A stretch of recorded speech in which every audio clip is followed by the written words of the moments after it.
Welcome back. CM ಪತ್ನಿ ಪಾರ್ವತಿಗೆ ED notice ವಿಚಾರ. ನೋಟಿಸ್ ಭೈರತಿ ಸುರೇಶ್ಗೆ ಇಡಿ ನೋಟಿಸ್ ವಿಚಾರ. ನೋಟಿಸ್ ಪ್ರಶ್ನಿಸಿದ್ದ ಅರ್ಜಿ ವಿಚಾರಣೆ ಆರಂಭ. ಹೈಕೋರ್ಟ್ನಲ್ಲಿ ವಿಚಾರಣೆ ಆರಂಭವಾಗಿದೆ. ಎನ್ಎಸ್ಜಿ ಕಾಮತ್ ಯಾವ ರೀತಿ ಚರ್ಚೆಗಳಾಯಿತು ಅಂತೇಳಿ ಭೈರತಿ ಸುರೇಶ್ಗೆ ಇಡಿ ನೋಟಿಸ್ ವಿಚಾರ. ಸಿಎಂ ಪತ್ನಿ ಪಾರ್ವತಿಗೆ ಇಡಿ ನೋಟಿಸ್ ವಿಚಾರ. ಹೈಕೋರ್ಟ್ನಲ್ಲಿ ವಿಚಾರಣೆ ಆರಂಭ ಆಗಿದೆ. ಈಗ ಅಂದರೆ ಸಿ ಬಿ ಐಗೆ ಹೋಗುತ್ತಾ ಇಲ್ವಾ ಅನ್ನೋದ್ರ ಬಗ್ಗೆ ಭಾಳ ಡೌಟ್ ಇದೆ. ಈಗ ಹೈಕೋರ್ಟ್ ನಿರ್ಧಾರ ಮಾಡಬೇಕು, ಸಿ ಬಿ ಐ ಕೊಡಬೇಕಾ ಕೊಡಬಾರ್ದಾ ಅನ್ನುವಂಥ ವಿಚಾರಕ್ಕೆ ಸಂಬಂಧಪಟ್ಟ ಹಾಗೆ. ಈಗ ಇವರಿಬ್ಬರ ನಡುವೆ ಯಾವ ರೀತಿ ಮಾತುಕತೆ ಆಯಿತು ಅದನ್ನು ಕೂಡ ಹೇಳ್ತೀನಿ ನಿಮಗೆ ನಾನು.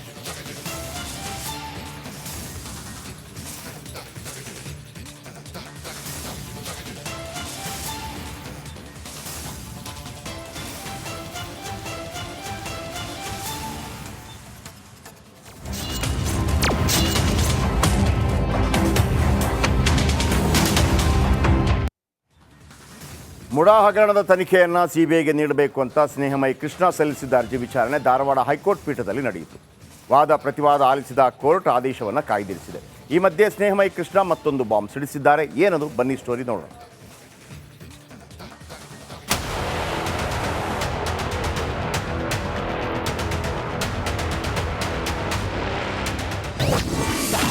ಸಿಎಂ ಸಿದ್ದರಾಮಯ್ಯಗೆ ತಾತ್ಕಾಲಿಕ ರಿಲೀಫ್. ಸಿಬಿಐ ತನಿಖೆ ಆದೇಶ ಕಾಯ್ದಿರಿಸಿದ ಕೋರ್ಟ್. ಮುಡಾಕ್ಕೆ ಸಿಬಿಐಗೆ ಹಸ್ತಾಂತರಿಸುವಂತೆ ದೂರುದಾರ ಸ್ನೇಹಮಯಿ ಕೃಷ್ಣ ಸಲ್ಲಿಸಿದ್ದ ಅರ್ಜಿ ವಿಚಾರಣೆ ಇಂದು ಧಾರವಾಡ ಹೈಕೋರ್ಟ್ ಪೀಠದಲ್ಲಿ ನಡೆಯಿತು. ಕೋರ್ಟ್ನಲ್ಲಿ ವಕೀಲರ ವಾದ ಪ್ರತಿವಾದ ಜೋರಾಗಿತ್ತು. ಮುಡಾಕ್ಕೆ ಸಿಬಿಐಗೆ ಹಸ್ತಾಂತರಿಸುವಂತೆ ಸ್ನೇಹಮಯಿ ಕೃಷ್ಣ ಅರ್ಜಿ ಸಲ್ಲಿಸಿದ್ರು. ಸ್ನೇಹಮಯಿ ಪರ ಮಣಿಂದರ್ ಸಿಂಗ್ ವಾದ ಮಂಡಿಸಿದ್ರು. ಭೂ ಮಾಲೀಕ ದೇವೇಂದ್ರ ಪರ ದುಷ್ಯಂತ್ ದವೆ ವಾದ ಮಾಡಿದ್ರು. ಮಣಿಂದರ್ ಸಿಂಗ್ ವಾದಕ್ಕೆ ಅಭಿಷೇಕ್ ಮನು ಸಿಂಘ್ವಿ ಸಿಬಲ್ ಪ್ರತಿವಾದ ಮಂಡಿಸಿದ್ರು. ವಾದ ಪ್ರತಿವಾದ ಆಲಿಸಿದ ಹೈಕೋರ್ಟ್ ಪೀಠ ಮುಡಾ ಸಿಬಿಐ ತನಿಖೆ ಆದೇಶವನ್ನ ಕಾಯ್ದಿರಿಸಿದೆ. ಮುಂದಿನ ಆದೇಶದವರೆಗೂ ಜನಪ್ರತಿನಿಧಿಗಳ ನ್ಯಾಯಾಲಯಕ್ಕೆ ವರದಿ ಸಲ್ಲಿಸುವಂತಿಲ್ಲ ಎಂದು ಸೂಚನೆ ನೀಡಿದೆ. ಇನ್ನು ಧಾರವಾಡ ಹೈಕೋರ್ಟ್ ಪೀಠದಲ್ಲಿ ವಾದ ಪ್ರತಿವಾದ ಹೇಗಿತ್ತು ಅಂತ ನೋಡೋದಾದ್ರೆ, ಕೃಷ್ಣ ಪರ ಮಣಿಂದರ್ ವಾದ. ಸಿಎಂ ಸಿದ್ದರಾಮಯ್ಯ ವಿರುದ್ಧ ಗಂಭೀರ ಆರೋಪವಿದೆ. ಸ್ಥಳೀಯ ಅಧಿಕಾರಿಗಳು ಕೇಸ್ನಲ್ಲಿ ಶಾಮೀಲಾಗಿದ್ದಾರೆ. ಹೀಗಾಗಿ ಸಿಬಿಐ ತನಿಖೆಗೆ ನೀಡುವಂತೆ ಮಣಿಂದರ್ ಸಿಂಗ್ ವಾದ ಮಾಡಿದ್ರು. ದೇವರಾಜ್ ಪರ ದವೆ ವಾದ. ಲೋಕಾಯುಕ್ತಗೆ ಕೊಟ್ಟ ದೂರಲ್ಲೇ ಸಿಬಿಐ ತನಿಖೆ ಉಲ್ಲೇಖಿಸಿಲ್ಲ. ಸ್ನೇಹಮಯಿ ಕೃಷ್ಣ ಕೋರ್ಟ್ಗೆ ಕೆಲ ದಾಖಲೆ ಮುಚ್ಚಿಟ್ಟಿದ್ದಾರೆ. ಹೀಗಾಗಿ ಸಿಬಿಐ ತನಿಖೆ ಅಗತ್ಯ ಇಲ್ಲ ಅಂತ ದುಷ್ಯಂತ್ ದವೆ ವಾದ ಮಂಡಿಸಿದ್ರು. ಕಪಿಲ್ ಸಿಬಲ್ ವಾದ. ಸರ್ಕಾರದ ಪರ ವಕೀಲ ಕಪಿಲ್ ಸಿಬಲ್ ವಾದ ಮಾಡಿದ್ರು. ಸ್ವಯಂ ಪ್ರೇರಿತವಾಗಿ ಕೋರ್ಟ್ ಸಿಬಿಐ ತನಿಖೆಗೆ ನೀಡಲಾಗದು. ಕೋರ್ಟ್ ಮರು ತನಿಖೆಗೆ ಆದೇಶಿಸಬಹುದು ಅಂತ ಸಿಬಲ್ ಹೇಳಿದ್ರು. ಏಕಕಾಲಕ್ಕೆ ಎರಡೆರಡು ತನಿಖಾ ಸಂಸ್ಥೆಗಳಿಂದ ತನಿಖೆ ಆಗಲ್ಲ. ಸಿಎಂ ಪರ ಸಿಂಘ್ವಿ ವಾದ. ದೂರುದಾರರು ಕೇಳಿದ ಮಾತ್ರಕ್ಕೆ ಸಿಬಿಐಗೆ ನೀಡಲು ಆಗಲ್ಲ. ಸಿಬಿಐಗೆ ನೀಡಲು ಈ ಪ್ರಕರಣದಲ್ಲಿ ಯಾವುದೇ ಗ್ರೌಂಡ್ಸ್ ಇಲ್ಲ. ಸಿದ್ದರಾಮಯ್ಯ ಸಿಎಂ ಅನ್ನೋದು ಬಿಟ್ರೆ ಅವರ ವಿರುದ್ಧ ಸಾಕ್ಷಿ ಇಲ್ಲ. ಸಿಎಂ ಎಂಬ ಏಕೈಕ ಕಾರಣಕ್ಕೆ ಸಿಬಿಐ ತನಿಖೆಗೆ ನೀಡಬೇಕು ಅಷ್ಟೇ. ಹೈಕೋರ್ಟ್ ಆದೇಶ ಕಾಯ್ದಿರಿಸುತ್ತಿದ್ದಂತೆ ರಿಪಬ್ಲಿಕ್ ಕನ್ನಡಕ್ಕೆ ದೂರುದಾರ ಸ್ನೇಹಮಯಿ ಕೃಷ್ಣ ಮಾಹಿತಿ ನೀಡಿದ್ದಾರೆ. ಸಿಬಿಐಗೆ ತನಿಖೆ ನೀಡುವಂತೆ ಅರ್ಜಿ ಸಲ್ಲಿಸಲು ಕಾರಣ ಏನು ಅನ್ನೋದನ್ನ ಅವರೇ ಹೇಳಿದ್ದಾರೆ. ಇವತ್ತು ಬೆಳಗ್ಗೆಯಿಂದ ಇಷ್ಟೊತ್ತಿನವರೆಗೂ ಸುದೀರ್ಘವಾದ ವಾದ ವಿವಾದಗಳು ನಡೆದಿದೆ.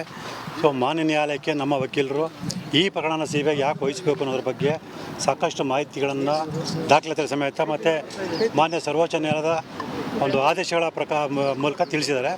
ಸೊ ಅದೇ ರೀತಿ ಎದುರುದಾರರು ಕೂಡ ಅವರಿಗೆ ಸರಿ ಅನಿಸಿದಂಥ ಸಾಕಷ್ಟು ವಿಚಾರಗಳನ್ನು ಕೂಡ ಮಂಡನೆ ಮಾಡಿದ್ದಾರೆ. ಸೊ ಇವೆಲ್ಲವನ್ನು ಕೂಡ ಆಲಿಸಿದಂಥ ಮಾನ್ಯ ನ್ಯಾಯಾಲಯ ಇವತ್ತು ಸಂಪೂರ್ಣವಾಗಿ ವಾದ ವಿವಾದವನ್ನು ಮುಗಿಸಿ ಒಂದು ಆದೇಶಕ್ಕೆ ಕಾಯ್ದಿರಿಸಿದೆ. ಡೇಟ್ ಏನಾದ್ರು ಕೊಟ್ಟಿದ್ದಾರೆ ಸರ್? ಇಲ್ಲ ಸರ್, ದಿನಾಂಕ ಕೊಟ್ಟಿಲ್ಲ ಸರ್. ತೀರ್ಪಿಗೆ ಕಾಯ್ದಿರಿಸಿದ್ರೆ ಅಷ್ಟೇ. ಯಾವತ್ತಾದರೂ ಕೊಡ್ಬೋದು ಅವರು, ಯಾವತ್ತು ಮಾನ್ಯ ನ್ಯಾಯಾಲಯಕ್ಕೆ ಅವಕಾಶ ಸಿಗುತ್ತೆ. ಒಟ್ನಲ್ಲಿ ಸಿಎಂ ಸಿದ್ದರಾಮಯ್ಯರಿಗೆ ಮುಡಾ ಮಗ್ಗಲ ಮುಳ್ಳಾಗಿದೆ. ಇದೀಗ ಹೈಕೋರ್ಟ್ ಪೀಠ ಆದೇಶ ಕಾಯ್ದಿರಿಸಿದ್ದು ಸಿಎಂ ತಲೆ ಮೇಲೆ ತೂಗುಗತ್ತಿಯಂತಾಗಿದೆ. DV Kammar, republic Kannada, Dharwad. Welcome back. CM ಪತ್ನಿ ಪಾರ್ವತಿಗೆ ಇಡಿ ನೋಟಿಸ್ ವಿಚಾರ. ನೋಟಿಸ್ ಭೈರತಿ ಸುರೇಶ್ಗೆ ಇಡಿ ನೋಟಿಸ್ ವಿಚಾರ. ನೋಟಿಸ್ ಪ್ರಶ್ನಿಸಿದ್ದ ಅರ್ಜಿ ವಿಚಾರಣೆ ಆರಂಭ. ಹೈಕೋರ್ಟ್ನಲ್ಲಿ ವಿಚಾರಣೆ ಆರಂಭವಾಗಿದೆ. NSG ಕಾಮತ್ ಯಾವ ರೀತಿ ಚರ್ಚೆಗಳಾಯಿತು ಅಂತೇಳಿ, ಭೈರತಿ ಸುರೇಶ್ಗೆ ಇಡಿ ನೋಟಿಸ್ ವಿಚಾರ,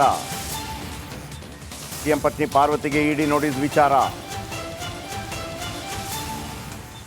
ಹೈಕೋರ್ಟ್ನಲ್ಲಿ ವಿಚಾರಣೆ ಆರಂಭ ಆಗಿದೆ. ಈಗ ಅಂದರೆ CBIಗೆ ಹೋಗುತ್ತಾ ಇಲ್ವಾ ಅನ್ನೋದ್ರ ಬಗ್ಗೆ ಭಾಳ ಡೌಟ್ ಇದೆ. ಈಗ ಹೈಕೋರ್ಟ್ ನಿರ್ಧಾರ ಮಾಡಬೇಕು, CBI ಕೊಡಬೇಕಾ ಕೊಡಬಾರ್ದು ಅನ್ನುವಂಥ ವಿಚಾರಕ್ಕೆ ಸಂಬಂಧಪಟ್ಟ ಹಾಗೆ. ಈಗ ಇವರಿಬ್ಬರ ನಡುವೆ ಯಾವ ರೀತಿ ಮಾತುಕತೆ ಆಯಿತು ಅದನ್ನು ಕೂಡ ಹೇಳ್ತೀನಿ ನಿಮಗೆ ನಾನು.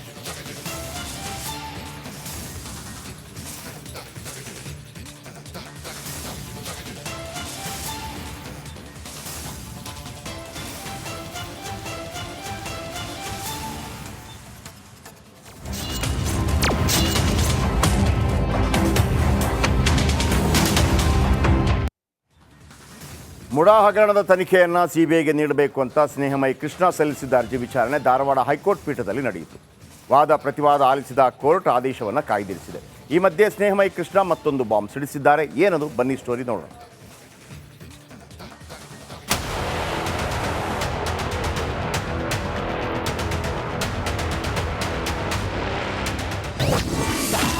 ಸಿಎಂ ಸಿದ್ದರಾಮಯ್ಯಗೆ ತಾತ್ಕಾಲಿಕ ರಿಲೀಫ್. ಸಿಬಿಐ ತನಿಖೆ ಆದೇಶ ಕಾಯ್ದಿರಿಸಿದ ಕೋರ್ಟ್. ಮುಡಾಕ್ಕೆ ಸಿಬಿಐಗೆ ಹಸ್ತಾಂತರಿಸುವಂತೆ ದೂರುದಾರ ಸ್ನೇಹಮಯಿ ಕೃಷ್ಣ ಸಲ್ಲಿಸಿದ್ದ ಅರ್ಜಿ ವಿಚಾರಣೆ ಇಂದು ಧಾರವಾಡ ಹೈಕೋರ್ಟ್ ಪೀಠದಲ್ಲಿ ನಡೆಯಿತು. ಕೋರ್ಟ್ನಲ್ಲಿ ವಕೀಲರ ವಾದ ಪ್ರತಿವಾದ ಜೋರಾಗಿತ್ತು. ಮುಡಾಕ್ಕೆ ಸಿಬಿಐಗೆ ಹಸ್ತಾಂತರಿಸುವಂತೆ ಸ್ನೇಹಮಯಿ ಕೃಷ್ಣ ಅರ್ಜಿ ಸಲ್ಲಿಸಿದ್ರು. ಸ್ನೇಹಮಯಿ ಪರ ಮಣಿಂದರ್ ಸಿಂಗ್ ವಾದ ಮಂಡಿಸಿದ್ರು. ಭೂ ಮಾಲೀಕ ದೇವೇಂದ್ರ ಪರ ದುಷ್ಯಂತ್ ದವೆ ವಾದ ಮಾಡಿದ್ರು. ಮಣಿಂದರ್ ಸಿಂಗ್ ವಾದಕ್ಕೆ ಅಭಿಷೇಕ್ ಮನು ಸಿಂಘ್ವಿ ಸಿಬಲ್ ಪ್ರತಿವಾದ ಮಂಡಿಸಿದ್ರು. ವಾದ ಪ್ರತಿವಾದ ಆಲಿಸಿದ ಹೈಕೋರ್ಟ್ ಪೀಠ ಮುಡಾ ಸಿಬಿಐ ತನಿಖೆ ಆದೇಶವನ್ನ ಕಾಯ್ದಿರಿಸಿದೆ. ಮುಂದಿನ ಆದೇಶದವರೆಗೂ ಜನಪ್ರತಿನಿಧಿಗಳ ನ್ಯಾಯಾಲಯಕ್ಕೆ ವರದಿ ಸಲ್ಲಿಸುವಂತಿಲ್ಲ ಎಂದು ಸೂಚನೆ ನೀಡಿದೆ. ಇನ್ನು ಧಾರವಾಡ ಹೈಕೋರ್ಟ್ ಪೀಠದಲ್ಲಿ ವಾದ ಪ್ರತಿವಾದ ಹೇಗಿತ್ತು ಅಂತ ನೋಡೋದಾದ್ರೆ, ಕೃಷ್ಣ ಪರ ಮಣಿಂದರ್ ವಾದ. ಸಿಎಂ ಸಿದ್ದರಾಮಯ್ಯ ವಿರುದ್ಧ ಗಂಭೀರ ಆರೋಪವಿದೆ.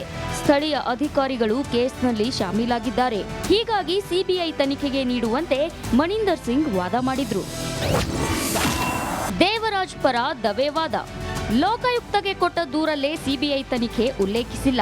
ಸ್ನೇಹಮಯಿ ಕೃಷ್ಣ ಕೋರ್ಟ್ಗೆ ಕೆಲ ದಾಖಲೆ ಮುಚ್ಚಿಟ್ಟಿದ್ದಾರೆ. ಹೀಗಾಗಿ ಸಿಬಿಐ ತನಿಖೆ ಅಗತ್ಯ ಇಲ್ಲ ಅಂತ ದುಷ್ಯಂತ್ ದವೆ ವಾದ ಮಂಡಿಸಿದ್ರು. ಕಪಿಲ್ ಸಿಬಲ್ ವಾದ. ಸರ್ಕಾರದ ಪರ ವಕೀಲ ಕಪಿಲ್ ಸಿಬಲ್ ವಾದ ಮಾಡಿದ್ರು. ಸ್ವಯಂ ಪ್ರೇರಿತವಾಗಿ ಕೋರ್ಟ್ ಸಿಬಿಐ ತನಿಖೆಗೆ ನೀಡಲಾಗದು. ಕೋರ್ಟ್ ಮರು ತನಿಖೆಗೆ ಆದೇಶಿಸಬಹುದು ಅಂತ ಸಿಬಲ್ ಹೇಳಿದ್ರು. ಏಕಕಾಲಕ್ಕೆ ಎರಡೆರಡು ತನಿಖಾ ಸಂಸ್ಥೆಗಳಿಂದ ತನಿಖೆ ಆಗಲ್ಲ. ಸಿಎಂ ಪರ ಸಿಂಘ್ವಿ ವಾದ. ದೂರುದಾರರು ಕೇಳಿದ ಮಾತ್ರಕ್ಕೆ ಸಿಬಿಐಗೆ ನೀಡಲು ಆಗಲ್ಲ. ಸಿಬಿಐಗೆ ನೀಡಲು ಈ ಪ್ರಕರಣದಲ್ಲಿ ಯಾವುದೇ ಗ್ರೌಂಡ್ಸ್ ಇಲ್ಲ. ಸಿದ್ದರಾಮಯ್ಯ ಸಿಎಂ ಅನ್ನೋದು ಬಿಟ್ರೆ ಅವರ ವಿರುದ್ಧ ಸಾಕ್ಷಿ ಇಲ್ಲ. ಸಿಎಂ ಎಂಬ ಏಕೈಕ ಕಾರಣಕ್ಕೆ ಸಿಬಿಐ ತನಿಖೆಗೆ ನೀಡಬೇಕು ಅಷ್ಟೇ. ಹೈಕೋರ್ಟ್ ಆದೇಶ ಕಾಯ್ದಿರಿಸುತ್ತಿದ್ದಂತೆ ರಿಪಬ್ಲಿಕ್ ಕನ್ನಡಕ್ಕೆ ದೂರುದಾರ ಸ್ನೇಹಮಯಿ ಕೃಷ್ಣ ಮಾಹಿತಿ ನೀಡಿದ್ದಾರೆ. ಸಿಬಿಐಗೆ ತನಿಖೆ ನೀಡುವಂತೆ ಅರ್ಜಿ ಸಲ್ಲಿಸಲು ಕಾರಣ ಏನು ಅನ್ನೋದನ್ನ ಅವರೇ ಹೇಳಿದ್ದಾರೆ. ಇವತ್ತು ಬೆಳಗ್ಗೆಯಿಂದ ಇಷ್ಟೊತ್ತಿನವರೆಗೂ ಸುದೀರ್ಘ ವಾದ ವಿವಾದಗಳು ನಡೆದಿದೆ. ಸೊ ಮಾನ್ಯ ನ್ಯಾಯಾಲಯಕ್ಕೆ ನಮ್ಮ ವಕೀಲರು ಈ ಪ್ರಕರಣನ ಸಿಬಿಐಗೆ ಯಾಕೆ ವಹಿಸಬೇಕು ಅನ್ನೋದ್ರ ಬಗ್ಗೆ ಸಾಕಷ್ಟು ಮಾಹಿತಿಗಳನ್ನು ದಾಖಲಾತಿಗಳ ಸಮೇತ ಮತ್ತು ಮಾನ್ಯ ಸರ್ವೋಚ್ಚ ನ್ಯಾಯಾಲಯದ ಒಂದು ಆದೇಶಗಳ ಮೂಲಕ ತಿಳಿಸಿದ್ದಾರೆ.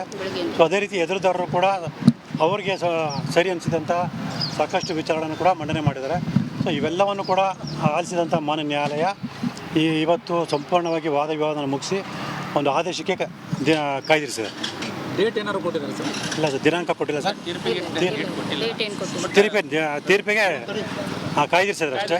ಯಾವತ್ತಾದರೂ ಕೊಡ್ಬೋದು ಅವರು, ಯಾವತ್ತು ಮಾನ್ಯ ನ್ಯಾಯಾಲಯಕ್ಕೆ ಅವಕಾಶ ಸಿಗುತ್ತೆ.